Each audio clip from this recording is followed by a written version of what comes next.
नमस्कार दोस्तों, मैं अमित शर्मा अपने YouTube चैनल पर आप सभी का स्वागत करता हूं। आप सभी लोगों को पता है कि अभी हाल ही में हमने DI की एक सीरीज़ की शुरुआत की है। आज उस सीरीज़ की तीसरी क्लास है। मुझे पूरी उम्मीद है कि आपको 2 क्लासों में काफ़ी मज़ा आया होगा, आनंद आया होगा, आपने काफ़ी नई चीज़ें सीखी होंगी और यही प्रक्रिया आगे भी जारी रहेगी। जैसे जैसे क्लासेस आगे बढ़ेंगी आपको सीखने को मिलता रहेगा। आप अपनी ऑब्जर्वेशन पे ध्यान लगाएं। मैं बार बार एक ही चीज़ कह रहा हूं, आप कैलकुलेशन पे ध्यान ना दें। कैलकुलेशन तो DI में आप ये मान के चलिए, यदि 10 क्वेश्चन है तो 10 में से मुश्किल से 2 में कराता है, 8 तो उसे कॉमन सेंस से आते हैं। ठीक है, तो हम कॉमन सेंस पे काम कर रहे हैं और जैसे जैसे आपकी प्रैक्टिस अच्छी होती जाएगी आप खुद ही ऑब्जर्व करने लग जाओगे चीज़ों को। हो सकता है कभी ऐसा भी मौका आए कि मैं किसी क्वेश्चन को कर रहा हूँ और आप कहोगे अरे नहीं भैया ये तो इससे बेहतर ऐसे हो जाता।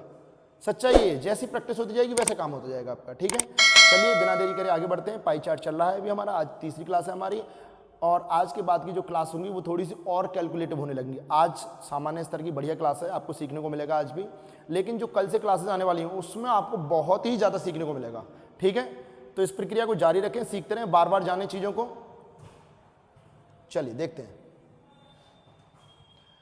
पहले आप क्वेश्चन पर लीजिए, कह रहा है नीचे दिए गए पाई चार्ट का अध्ययन करें और निम्नलिखित प्रश्नों के उत्तर दें। पाई चार्ट 5 विभिन्न कंपनियों ABCDE द्वारा बेचे गए साबुन की कुल इकाइयों का प्रतिशत वितरण दर्शाता है। मतलब ये 5 कंपनियां ABCD और E, इनके द्वारा बेचे गए। ध्यान रखना कि ये क्या कह रहा है भैया, यहाँ पे बेचे गए, ये बेचने वाले हैं। बना एक तो होता है कि कोई प्रोडक्ट बनाया जा रहा है उसका पाई चार्ट है, एक हो रहा है कि जो बचा हुआ माल है उसका पाई चार्ट है, एक है जो बेचा जा रहा है उसका पाई चार्ट है। तो ये कह रहा है कि बेचे गए हैं जो उनका पाई चार्ट है। ठीक है, अब क्वेश्चन पे हम आगे तो बाद में बढ़ेंगे भाई, आगे बढ़ने से पहले हमें ये ध्यान देना है कि ये टोटल जो इकाई है बेचे जाने वाली साबुन की वो कितनी है, 2800। ये आपका पाई चार्ट है, लेकिन ये परसेंटेज में चल रहा है। किस में चल रहा है? परसेंटेज में। अब क्वेश्चन देख लेते हैं। आपको वो सारी चीजें पता ही है, पहले से ही पता है, मुझे पता है कि मैंने आपको पहले भी बताया है कि पाई चार्ट में जो वैल्यू 100% होती है डिग्री में वो कितनी होती है, 360 डिग्री होती है। जो वैल्यू 1% है तो 2 स्थान बाद दशमलव यहाँ, 2 स्थान बाद यहाँ पर लगा दो, कितने के बराबर होती है, 3.6 डिग्री के बराबर होती है। यदि आप इंटीजर वैल्यू चाहेंगे, सबसे छोटी इंटीजर वैल्यू डिग्री में, तो वो 5% से आती है। 5% चाहिए आपको तो 10% का आधा होता है। 10% के लिए एक जीरो हटा देते हैं तो 10% 36 दिख रहा होगा आपको। एक जीरो हटाएंगे तो 10% 36 है, तो 5% इसका आधा हो जाएगा, कितना हो जाएगा, 18।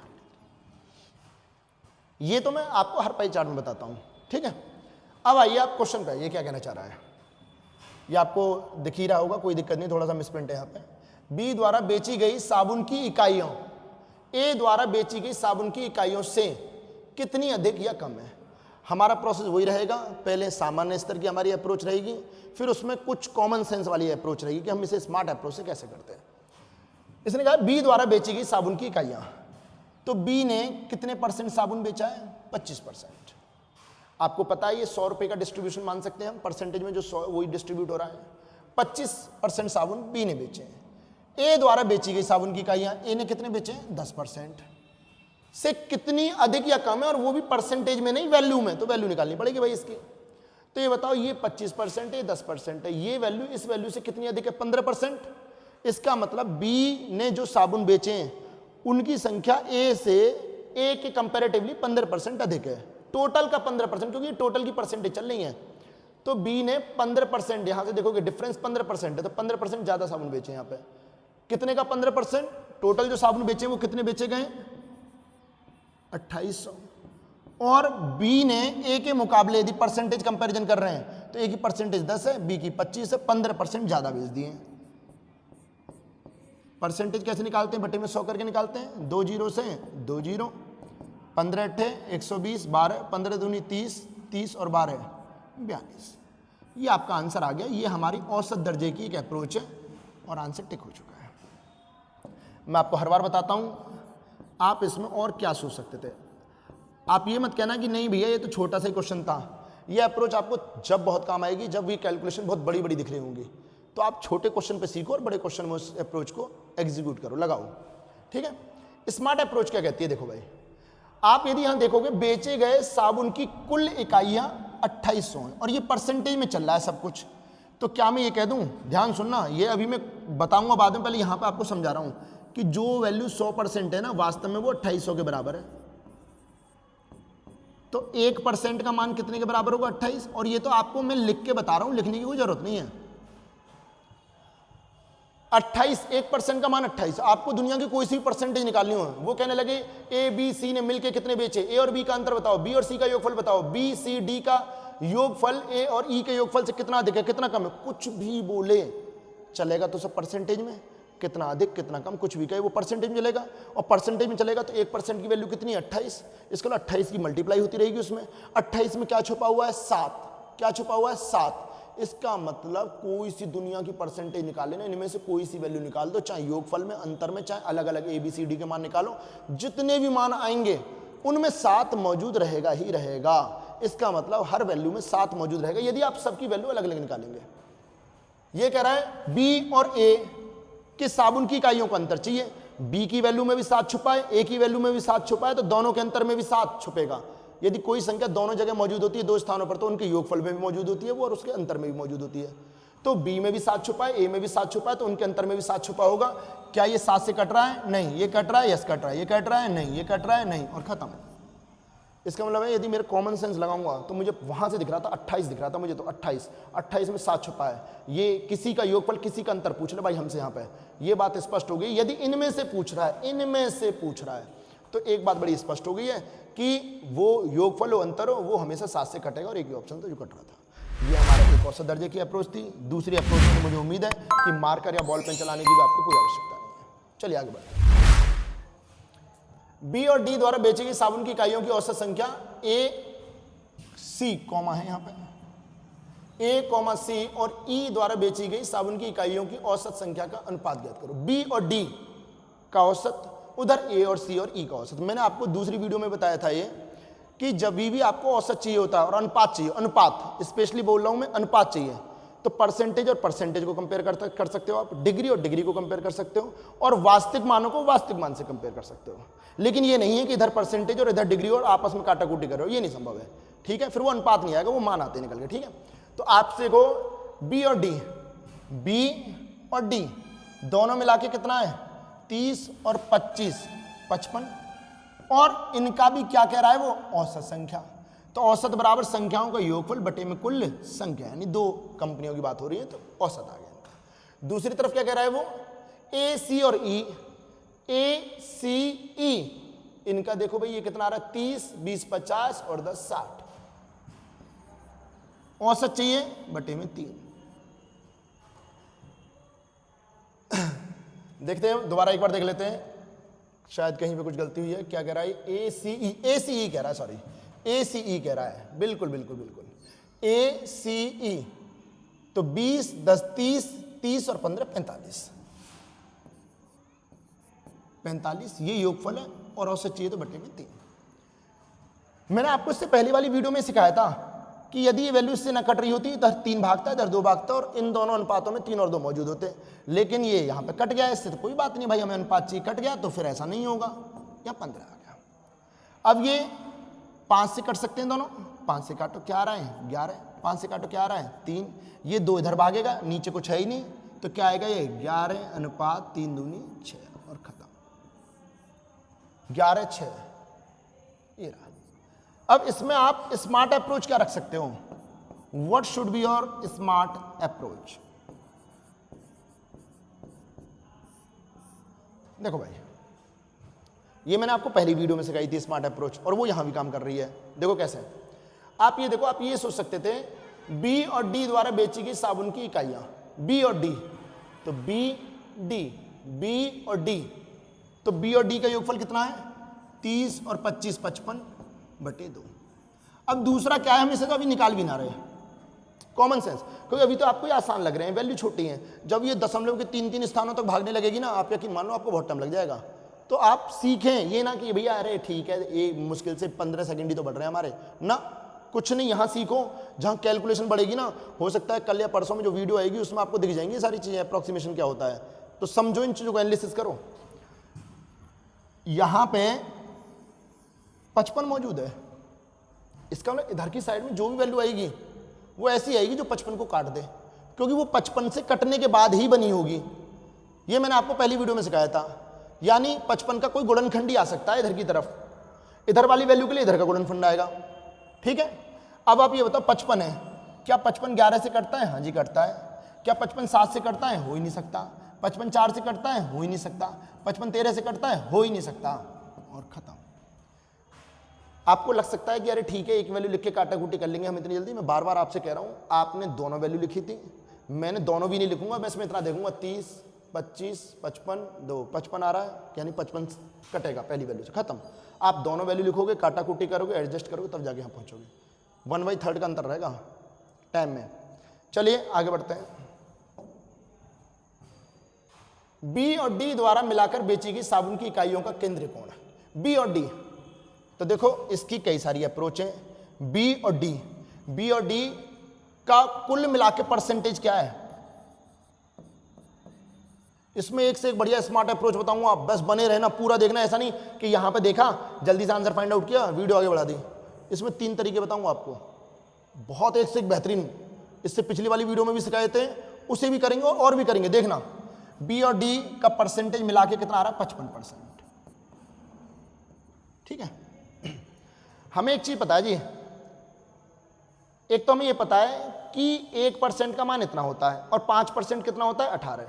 1% 3.6 होता है और 5% 18 होता है। ध्यान सुनना। तो देखो मैं एक तो ऐसे भी जा सकता हूं कि यहां पे 1% की वैल्यू 3.6, तो 3.6 से गुणा करके सीधे निकाल लूं। एक मैं ऐसे सोच सकता हूं, ध्यान सुनना भाई, 5% की वैल्यू कितने के बराबर होती है? 18 डिग्री। मुझे 55% का मान चाहिए, इसका मतलब कितने गुना है इससे? 11 गुना, तो इसे भी 11 गुना कर दो। भाई मुझे 5% की वैल्यू 18 डिग्री, मुझे इसका 11 गुना चाहिए, तो इसे भी 11 गुना कर दो। कितना आ गया? पहली approach, this is first one. Second, ध्यान सुनना, सेकंड इससे बेहतरीन होगी, और वो क्या है जो मैंने दूसरी वीडियो में सिखाई है। तो आप यदि आपने दूसरी वीडियो नहीं देखी है तो आप देख सकते हैं। दूसरी वीडियो में आपको बताया था कि 1% का मान 3.6 होता है। इसका मतलब ये हुआ कि परसेंटेज को जब जब डिग्री में बदलोगे तो उसमें 3.6 से गुणा होगी, और 3.6 में 9 छुपा होता है। 9 छुपा है तो जो भी आंसर कभी भी दुनिया में कोई सा भी परसेंटेज का योगफल हो, अंतर हो, सिंपल मान हो, उसके कोई से भी किन्हीं भी वैल्यूज को परसेंटेज वाली को पाई चार्ट में आप यदि डिग्री में बदलोगे तो जो भी वैल्यू होगी एग्जैक्ट वो 9 से कटेगी। और 9 से कौन सी संख्याएं कटती हैं? जिनके अंकों का योगफल 9 से पूर्णतः विभाजित हो जाता है, वो संख्या विभाजित हो जाती है। आप ये देखो, क्या ये 9 से कट रही है? 5 2 7 और 1 8, 8 से 9 से नहीं कटता है, हटा दो। 8 से 14 1 15, हटा दो। 7 6 13, 13 और 1 14, नहीं हो सकता। 8 और 1 9, 9 18, बिल्कुल खत्म। मुझे उम्मीद है कि ये आपको अच्छी लगी होगी, समझ में आई होगी। ये इससे बेहतर है। तीसरी, ये स्मार्ट है तो ये वेरी स्मार्ट कहलाएगी। Very smart approach. कैसे? देखो, इसी को बोलता हूं कॉमन सेंस लगाते रहो। आपने जैसे ही देखा कि 30% है, 25% है, तो परसेंटेज 55 बोल रही है, 55 तक पहुंच गई है। 100% 360 होता है, 55% आधे से ज्यादा है, आधे से ज्यादा है, क्योंकि 100% का आधा तो 50% होता है। 55% आधे से ज्यादा है तो डिग्री भी आधे से ज्यादा होंगी, यानी कि 360 का आधा क्या होता है? 180। 180 से बड़ी होंगी। क्या ये 180 से बड़ा है? क्या ये बड़ा है? क्या ये बड़ा है? ये बड़ा है, खत्म। तो कुल मिला के आप देख रहे हो बहुत से और टीचर होंगे जो इसे ऐसे भी करेंगे कि 100% बराबर 360 डिग्री, 1% 360 बटे में 100 और चाहिए 55 गुणा में 55। भाई बहुत सारी अप्रोच होती हैं, डिपेंड करता है आप क्या बेहतरीन अप्रोच का इस्तेमाल कर रहे हैं। और सीखते रहोगे तो आपको अभी अजीब लग सकती है, लेकिन थोड़े समय बाद आप यूज्ड हो जाओगे। मैं क्या कहता हूँ बार बार आपसे कि हो सकता है आपकी प्रैक्टिस इतनी बेहतरीन हो जाए कि आप मेरे से भी जल्दी करने लगो इन क्वेश्चन को। ठीक है, तो अंडरस्टैंडिंग रखो। मैंने क्या कहा कि दोनों की परसेंटेज मिला के 55 बैठ रही है। भाई कोई भी चीज़ 100% होती है, 55 है या आधे से ज़्यादा है, तो डिग्री टोटल 360 होती है, तो जो भी वैल्यू आएगी वो आधे से ज्यादा होगी। 360 का आधा 180 से ज्यादा आएगी। एक ही ऑप्शन था, टिक मारा मैंने, आगे बढ़ गया। चलिए आगे बढ़ते हैं। कह रहे यदि एफ द्वारा बेची गई साबुन की इकाइयां, एफ ABCDE, एफ ये कुछ अलग ही कंपनी बना रहा है भाई। अभी एफ द्वारा बेची गई साबुन की इकाइयां ए और ई द्वारा मिलाकर बेची गई साबुन की इकाइयों से 45% अधिक है। भाई सब दिक्कत हो रही है, अभी देखते हैं इसे थोड़ा अच्छे से। एफ कोई नई कंपनी है, एफ की एंट्री में यहां करा रहा हूं, एफ यहां नहीं करा के यहीं लिख देता हूं। एफ के बारे में कह रहा है कि उसकी द्वारा बेची गई साबुन की इकाइयां ए और ई द्वारा मिलाकर बेची गई। ए और ई। ए और ई मिला के तो मुझे ऐसा लग रहा है कि 15 और 10 25% साबुन बेच रहे हैं। तो पहले तो 25% सोचो, ये 25% साबुन बेच रहे हैं। 25% क्या होता है? आधे का आधा। यदि मेरे को ए और ई के साबुनों, बेचे गए साबुनों की संख्या निकालनी होती तो ये होता है आधे का आधा। टोटल साबुन बेचे गए कितने? 2800। 2800 का आधा 1400, 1400 का आधा 700। इन दोनों ने मिलाकर 25% बेचे, तो 700 साबुन बेचे होंगे। तो एफ का मान ए और ई यानी 700 से 45% अधिक है।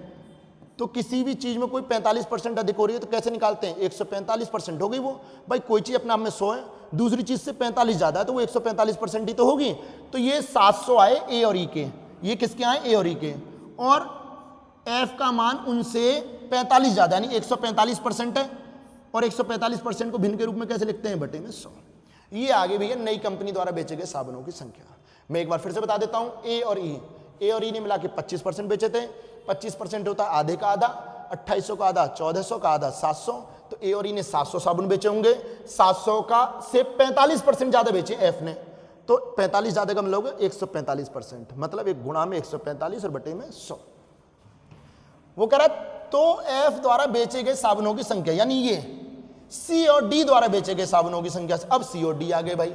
सी कितना है? 20%, डी कितना है? 30%। ये परसेंटेज में, जब मैंने यहाँ पे वास्तविक मान निकाले तो यहाँ भी वास्तविक मान ही निकालूंगा। ये 30 है, ये 20 है। 30 और 20 कितने परसेंट हो गए? 50%।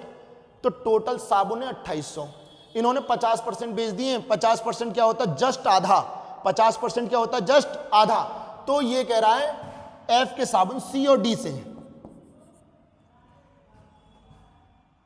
का कितने परसेंट है? सी और डी का।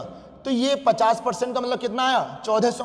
तो ये आया 1400। तो ये कहना चाह रहा है एफ की वैल्यू सी और डी यानी 1400 की वैल्यू का कितने परसेंट है? ये 1400 है। तो भैया आप ये नहीं बता सकते ये वाला मान इस वाले मान का कितने परसेंट है? ये पूछ रहा है, बस कुछ भी ना है क्वेश्चन में। इसे मैं अलग से लिख देता हूं बस। वो ये कह रहा है 700 गुणा 145 बटे 100 जो है ना, वो 1400 का। तो 1400 का जिससे तुलना कर रहे होते हैं तो उसे नीचे लिखते हैं। 1400 का कितने परसेंट है? कितने परसेंट? परसेंट में बदलने के लिए कितने से गुणा होती है? 100 से। तो आप देख रहे हैं 100 से 100, 700 से 2 बार, और 145 बटे 2 बराबर 72.5%। खत्म। ठीक है। करने को मैं देखो इसे ऐसे भी कर सकता था। एक और अप्रोच सुनना।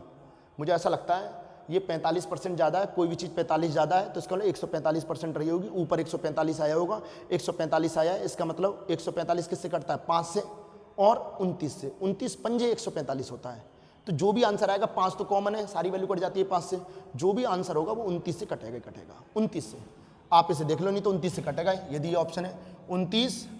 29 दूनी 58, 14 बच गया, 145 बन जाएगा। 29 पंजे 145 बिल्कुल कट रहा है।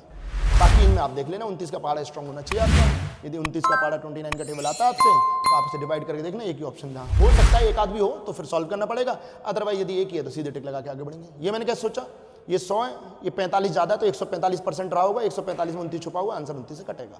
खत्म। यहाँ पर भी आप ऐसे सोच सकते हो। कह रहा बी और ई के साबुनों की बेची गई इकाइयों से ना बिकने वाली इकाइयों तक का अनुपात क्रम से इतना और इतना है।